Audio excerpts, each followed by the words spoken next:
Have you ever felt like you were doing everything right, yet your health still seemed to slip away from you? I can't tell you how many times patients have sat across from me, their eyes tired, their spirits heavy, saying, "Dr. Brian, I take my medicine, I eat carefully, but my creatinine keeps going up." Creatinine, that small word that carries such a heavy weight. For many over 50, it feels like a ticking clock, whispering fears of dialysis, of losing independence, of life shrinking smaller than they ever imagined. But what if I told you the answer isn't always found in another pill, but sometimes hidden in the very vitamins and supplements you thought were helping you? Today we'll unravel a surprising truth. 3 vitamins that can gently protect your kidneys, and 3 that, if misused, may quietly make things worse. I'm Dr. Brian, and welcome to Channel Vital Science for Seniors. When we talk about kidneys, I often ask people to imagine 2 small coffee filters sitting in the back of their body. Every drop of blood you have runs through those filters dozens of times a day, and like any filter, they can clog, stiffen, or wear down if not treated carefully.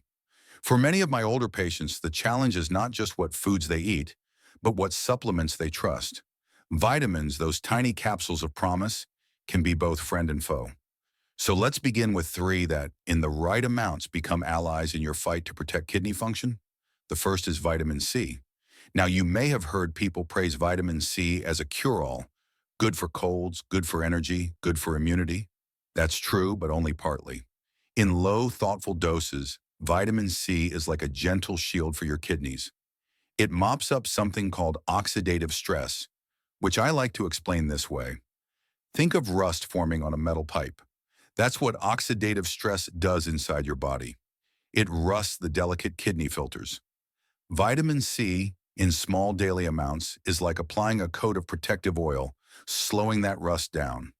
But here's the catch. Too much, more than about 500 milligrams a day, turns that helpful shield into sharp crystals called oxalates. I remember a gentleman in his 70s, Mr. Howard, who had been taking those fizzy 1,000 milligram vitamin C drinks every morning because he wanted to boost his immunity. Over the months, he noticed more back pain, and when we tested him, he had developed kidney stones that worsened his creatinine. When he switched to gentler doses, paired with natural food sources like red bell peppers and strawberries, the pain subsided and his labs stabilized. His relief was palpable. He said it felt like someone had lifted a backpack of rocks off his shoulders. That's the power of using vitamin C wisely, not excessively. The second vitamin I want to share with you is B6, also known as pyridoxine. Now, if vitamin C is your shield, B6 is your traffic controller. Every time you eat protein, your body breaks it down.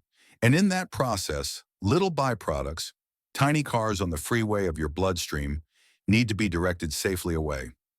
Without enough B6, those cars jam up, causing accidents in the form of oxalates and nitrogen waste. That's a burden your kidneys cannot afford. But with enough B6, the traffic flows smoothly, reducing the risk of kidney stones and lowering the toxin load. One of my patients, Maria, a retired teacher, struggled with fatigue and recurring kidney stones. She told me she felt betrayed by her own body.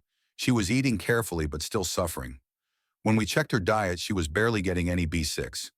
We added simple foods: bananas in her morning oatmeal, a little spinach with dinner, and a modest supplement in the active form called P5P. Within months, her kidney stone episodes stopped and her energy improved. Research from Johns Hopkins has backed this up, showing that B6 deficiency raises oxalate levels. For Maria, it wasn't magic. It was science applied with compassion, and it gave her back her peace of mind. The third vitamin I encourage people to consider carefully is vitamin D. Unlike the others, vitamin D isn't about preventing stones, but about balancing minerals, calcium and phosphate, that can go haywire when kidneys are under strain. Think of calcium and phosphate like 2 children on a seesaw. When kidneys are strong, the seesaw moves up and down smoothly. But when they weaken, one child jumps off, leaving the other crashing to the ground. Too much phosphate and too little active vitamin D trigger fragile bones, aching muscles, and dangerous calcium deposits in the kidneys themselves. When I test older adults, I often find vitamin D deficiency. So common it's almost the rule rather than the exception. In fact, studies published in the Clinical Journal of the American Society of Nephrology show that correcting vitamin D deficiency reduces inflammation markers in people with chronic kidney disease. But here too, balance is everything. 6 to 800 international units a day is often enough, but mega doses without monitoring can cause more harm than good. I recall Mrs. Jennings, a lively 81-year-old who wanted stronger bones. She was taking over 4,000 units a day because she'd read it was good for immunity. Her calcium shot up, her creatinine worsened, and she grew frightened that dialysis was near. When we lowered her dose, checked her levels, and paired the supplement with natural sources like salmon and fortified plant milk, her labs steadied and her energy returned. She now enjoys gardening again, saying the sun feels like her friend instead of a threat. So when you hear the word vitamins, don't think of them as harmless extras in a bottle. For your kidneys, they are tools. Some need gentle handling, some require careful monitoring, but when used wisely, vitamin C, vitamin B6, and vitamin D can act like guardians of those precious coffee filters inside you. They can help reduce inflammation, smooth out metabolic traffic, and keep your bones and vessels steady, all of which buy you more years of independence and freedom. Now, just as there are friends to the kidney, there are also uninvited guests, vitamins that quietly overstay their welcome and put extra strain on those delicate filters. The surprising thing is that many people take these without a second thought, believing they are doing something good for their health. But for someone with high creatinine or even early signs of kidney disease, these vitamins can slowly turn into hidden saboteurs. The first one is vitamin A, particularly in its retinol form. Unlike vitamin C or the B vitamins, which are water-soluble and usually leave the body through urine, vitamin A is fat-soluble. That means it stores itself away in your liver and tissues like a long-term tenant who refuses to leave. Over time, this buildup can become toxic, leading to headaches, bone pain, and even direct injury to the kidneys. I remember a woman in her late 60s, Helen, who came to me with unexplained fatigue, dizziness, and worsening kidney numbers. She had been faithfully taking a high-dose anti-aging supplement advertised to improve skin and vision. When we reviewed her list, I saw it contained large amounts of retinol vitamin A. Her levels were sky-high, and her kidneys were struggling to process the excess. We discontinued the supplement, and within months, her creatinine improved, her skin looked no different, but her energy returned. I told her, your body is wiser than the bottle. Sometimes less really is more. For most older adults, it's far safer to rely on beta-carotene from foods like carrots and sweet potatoes, which the body converts to vitamin A only when it needs it, rather than forcing in retinol. The second vitamin that deserves caution is high-dose vitamin C. Yes, I just spoke about vitamin C as a helper, but as I mentioned, it has a sharp edge if overused. In smaller amounts, it's like a polishing cloth that keeps the pipes clear.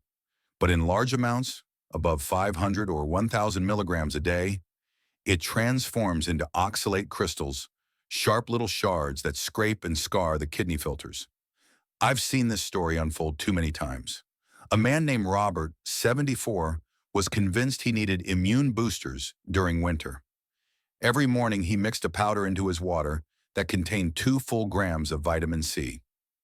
Over time, his creatinine crept upward, and he developed painful kidney stones. When I explained that the very powder meant to protect him was actually cutting into his kidneys like glass, he was stunned. The truth is, marketing makes megadoses sound heroic. But for an aging kidney, it's like pouring sand into the gears of a fine clock. You don't need to stop vitamin C entirely, but keep it modest, keep it food-based when possible, and always respect that more is not better when it comes to fragile kidneys. The third vitamin I caution against is vitamin B3, also known as niacin. Now, niacin has its place. It's often prescribed in higher doses to lower cholesterol. But here's the problem. Those high doses, sometimes 500 to 2,000 milligrams, can cause more harm than good in people with kidney strain. Niacin not only causes uncomfortable flushing, that hot red burning sensation across the skin, but it also disrupts blood sugar control and increases insulin resistance. Imagine your kidneys already straining to clear waste and then adding higher blood sugar levels into the mix. It's like asking someone already carrying heavy groceries up a hill to also carry a backpack full of bricks. In some cases, niacin can also cause liver stress, which adds another burden for the body to juggle. I once met James, a retired bus driver, who was prescribed niacin years ago for cholesterol. He continued taking over-the-counter time-release niacin, thinking it was safer.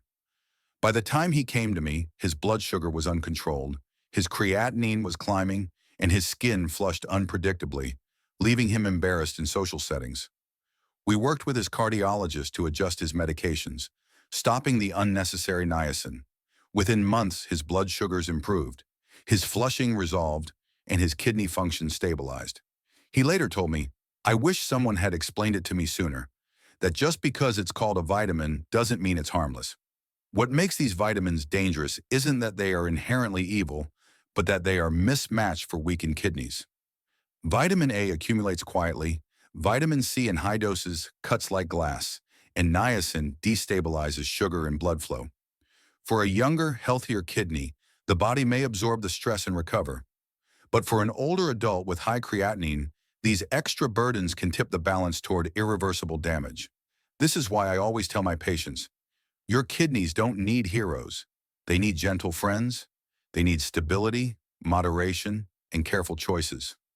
So the next time you see a colorful ad for a super immune booster or anti-aging vitamin cocktail, pause and remember, your kidneys are filtering every bit of it. Ask yourself not just, is this good for me? But is this good for my kidneys? That small shift in thinking could save you years of health, freedom, and independence. Now that we've walked through the vitamins, those that help and those that hurt, I want to share something different, something beautifully simple that doesn't come in a bottle at all. It's a daily habit, quiet and gentle, yet powerful enough to shift the way your kidneys are nourished every single day. And it doesn't require equipment, money, or even much time. Just a few minutes of gentle stretching and slow breathing, particularly in the evening, can work wonders for circulation, stress relief, and kidney support. Let me explain why. Your kidneys are like little water wheels, spinning all day long to filter your blood, remove waste, and balance minerals. But those water wheels are powered by blood flow. If circulation slows, if blood pressure swings, or if stress hormones tighten the vessels, those wheels grind harder and wear down faster. What stretching and slow breathing do is open up the river. They soften the grip of the nervous system, allowing blood to flow more freely through the kidneys. It's as if someone lifted a heavy log out of a stream, letting the water rush again with ease. There's science behind this too. In 2019, researchers studying older adults practicing yoga and diaphragmatic breathing found measurable reductions in blood pressure, inflammation markers, and even improvements in kidney-related blood tests. These weren't extreme exercises, but slow, controlled movements paired with mindful breathing. The body responded not with exhaustion, but with balance. I remember Margaret, a 72-year-old retired librarian who struggled with high creatinine and restless sleep. Every night she tossed and turned, her mind racing. Her blood pressure was up and down like a roller coaster, and she felt trapped in her own body. Instead of adding another pill, I suggested something deceptively simple. 10 minutes before bed, sit on a mat or even in a chair, lean forward gently and take slow breaths deep into the belly. At first she laughed, thinking, that can't possibly do anything. But 2 weeks later, she returned with tears in her eyes and said, "Dr. Brian, I slept through the night for the first time in years, and my mornings feel lighter."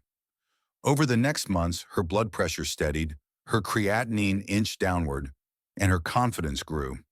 She told me it wasn't just about the kidneys, it was about feeling at home in her body again. The beauty of this habit is its accessibility. You don't need flexibility, you don't need to be an athlete, and you don't need to push. Think of it not as exercise, but as creating space. Imagine a sponge soaked in water. When you gently press and release, fresh water moves in and out. Gentle forward bends, light stretches of the spine, paired with slow breathing, do the same for your circulation. They massage the organs, invite new blood flow, and ease the load on your kidneys. If you want a simple routine, here's what I often suggest. In the evening, after dinner has settled, sit comfortably, on the floor if you can, or even in a sturdy chair. Slowly lean forward, resting your hands on your knees or the edge of a table, and allow your head to drop comfortably. Stay there for about 5 minutes, breathing deeply into your belly.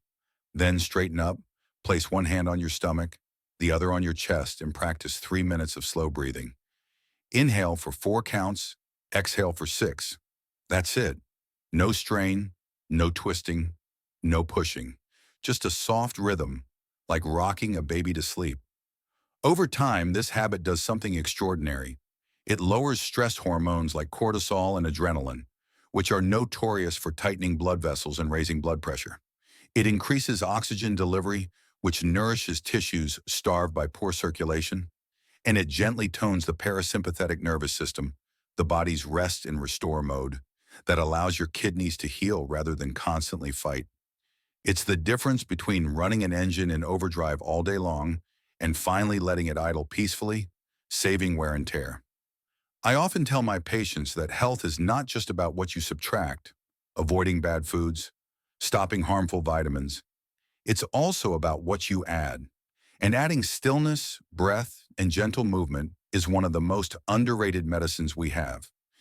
In a world obsessed with speed and strength, the quiet habit of evening stretching and breathing reminds us that healing often comes in whispers, not shouts. If you felt discouraged, if you've worried that your kidneys are only headed downhill, remember Margaret. Remember that the body has remarkable resilience when given even the smallest chance to recover. A few minutes each evening can open the door to calmer nights, steadier mornings, and kidneys that feel just a little less burdened. And sometimes those little changes are the ones that tip the balance toward hope. So what do we carry forward from this conversation? If your creatinine is rising, if you've been told your kidneys are under strain, know that you are not powerless. By choosing wisely, you can protect these small but vital organs. 3 vitamins, when taken in the right way, low-dose vitamin C, vitamin B6, and carefully monitored vitamin D, can support kidney health. 3 others, vitamin A in its retinol form, high-dose vitamin C, and excessive niacin, are best left aside or approached with great caution. And beyond pills and supplements, something as simple as gentle stretching and slow evening breathing can renew circulation, calm your nervous system, and lift some of the hidden weight your kidneys carry. Remember, healing is not about perfection. It's about small, steady choices that add up to big changes over time. You are never too old to begin again.